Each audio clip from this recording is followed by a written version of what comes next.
Ready to get started. We'll jump into questions, starting with Grant Ramey, Wes Rucker, and Rob Lewis. Rick, with your three leading scorers in as much foul trouble as they were in the second half, how difficult is it to try to just stay alive in that game in the second half?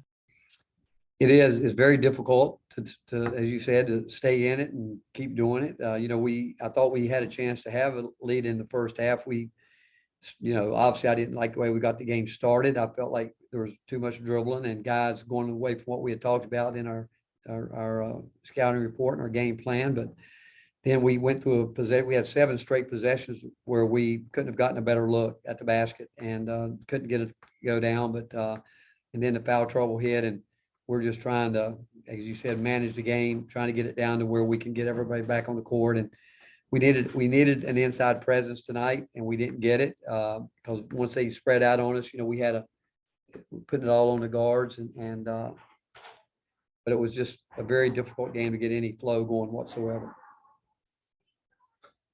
Yeah, Rick, I'm sure that there will be several of those looks that the guys will wish they would have made, open looks, but how much more complicated does offense get when it seems like any contact in the lane is a charge on some nights like this? You can't play the game. The guys were frustrated. I know it's a hard call, but again, that's the one that, from a referee standpoint, I know they would tell you it's one of the hardest calls, but that's the one they've got to study. They got to be, when a guy leaves his feet, he's got a chance to come down, and you can't slide in at the end, or if a guy's in a circle.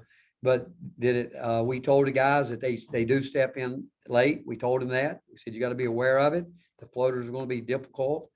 And, but it's tough when they come over and said, Coach, I was in the air and all you can do is tell them you got to play on, but does it affect them? Absolutely, it does. And I feel different after watching the tape because I know how I feel right now about it. And I really do hope that I feel different after seeing the film.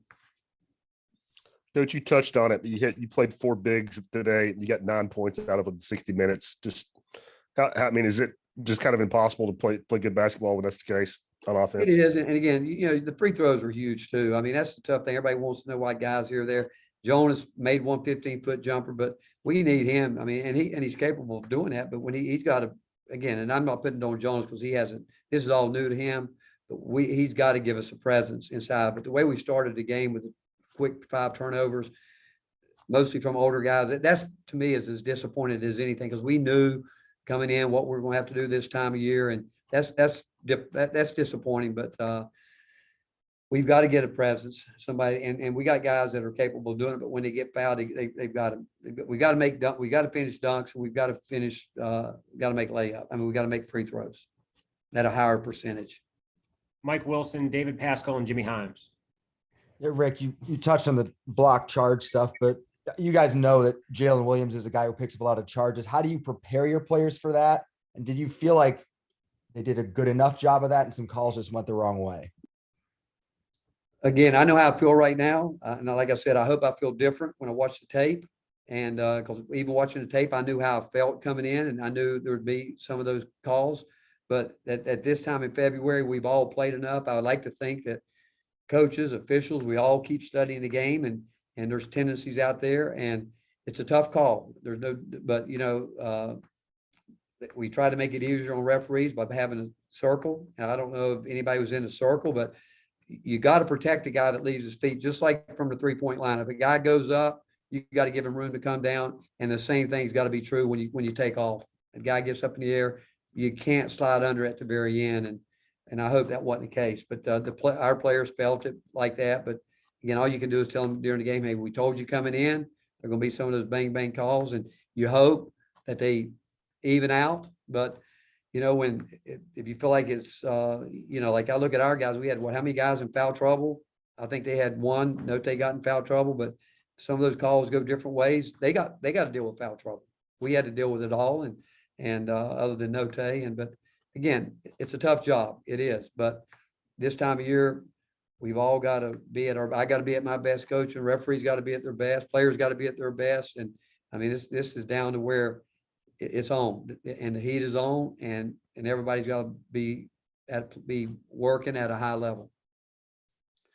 Rick, I don't know how many games you've coached that only had 12 total assists. You had 5, they had 7. I know factors can lead to that, good D, low shooting percentage. What why such a low number out there today in terms So of there's, assists? there was no flow in the game from our end. I mean, Note certainly is a big part of what they like to do. And they were physically going to try to be very aggressive with our guards. And we felt that coming in with their size against our size.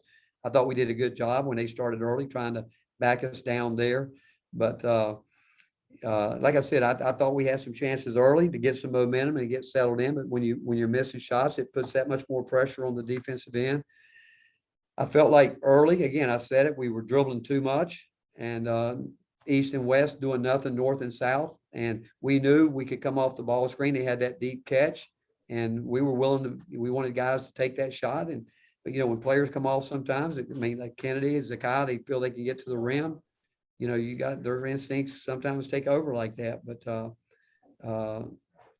again, the way we started the game, it was disappointing to me, the turnovers we had early in the game. But both teams are good defensive teams, obviously. And I thought our zone was really good. I thought it helped us buy time. It put them in long possessions, allowed us to try to, keep some guys out there. I mean, again, we were just really scrambling to try to, to get it down to where we could keep it close, to get it to the end and hopefully get back to our man and maybe get some offense going. And then when they spread out, we weren't able to capitalize by going inside on them.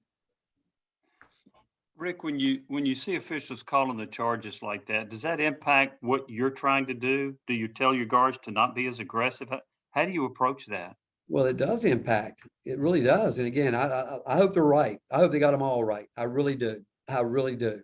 Yeah, and then it's so important in a game from a player standpoint that they got to get a feel for how they feel the game's going to be called. I mean, those three guys are a team. They're working together, and you're looking for continuity. The players more than coaches are looking for it. And did some frustration set in with our guys? Some of those calls, absolutely, they did. And they were saying the same thing. They felt like they had got airborne and weren't allowed to finish. With guys sliding in and like I said, I hope when I see it, I hope I'm wrong, and I hope they got them right, because if it did, because we did tell the guys early, this is a team. They're not a real shot blocking team. They're going to try to slide in and take charges, and it changed the entire game from our end. I mean, because that's pretty much what got us in foul trouble, and took points off and allowed them to go get buckets. All right, Coach, thank you. All right, thank you guys.